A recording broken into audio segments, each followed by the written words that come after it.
রেডিসনের সামনের যে ফ্লাইওভারটা রয়েছে ঢাকা ক্যান্টনমেন্টের উপর দিয়ে যেটা ফ্লাইওভার গেছে, সেই ফ্লাইওভারে আমরা দেখতে পাচ্ছি যে শত শত ছাত্র জনতা এবং বিক্ষোভকারী তারা এগিয়ে আসছে বনানীর দিকে।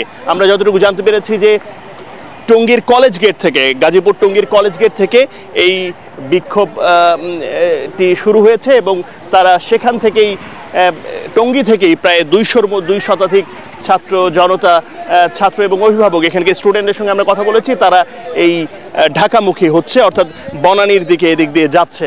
তারা ঠিক তাদের গন্তব্য কোথায় এখনো পর্যন্ত আপাতত বোঝা যাচ্ছে না। তবে এখানে একজন আমরা দেখতে পাচ্ছি যারা এখানে সমন্বয় করছেন। আমি একটু কথা বলতে চাই আপনার সঙ্গে যে এখানে আপনারা কোথা থেকে আসলেন এবং কোথা থেকে এখানে আমাদের মূল শুরু হচ্ছে টঙ্গী কলেজ থেকে। আমরা রওনা দিচ্ছি এখান থেকে। আমাদের বাংলাদেশের সকল ছাত্র জনতা, সকল পেশাজীবী মানুষ আমাদের সাথে যোগ দিছে।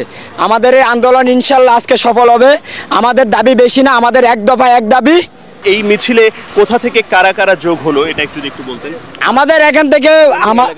আমাদের এখান থেকে গাজীপুর, তারপর ময়মনসিংহ থেকে শুরু করে ওই অঞ্চলের যতগুলো জেলা আছে সবাই আমাদের এখানে আসছে। সকল ছাত্র জনতা, সকল পেশাজীবীর মানুষ আমাদের এখানে জয়েন দিয়েছে। শিক্ষক বলেন, চিকিৎসক বলেন, যত ধরনের, এমনকি রিক্সা চালকরাও আমাদের পিছনে আছে। সবাই আমাদের সাথে একমত। আমরা শুনেছি যে আপনাদের আইন শৃঙ্খলা বাহিনী বিভিন্ন জায়গায় ছিল কিন্তু তারা সরে গিয়েছে। হ্যাঁ, আইন শৃঙ্খলা বাহিনী বিভিন্ন জায়গায় ছিল, বাধা দিয়েছিল। যখন আমরা মিছিল নিয়ে আসতেছিলাম তখন ওনারা চলে গেছে, সরে গেছে। ওকে, ওনার কথা শুনে সবকিছু অনেকটা পরিষ্কার যে আসলে যারা আসছেন তারা অনেকেই ছাত্র এবং তাদের সঙ্গে তাদের অভিভাবকরা রয়েছে। এছাড়াও আমরা জানতে পেরেছি যে এখানে অনেক শ্রেণী পেশার মানুষও যোগ হয়েছে। তারা বনানীমুখী এখন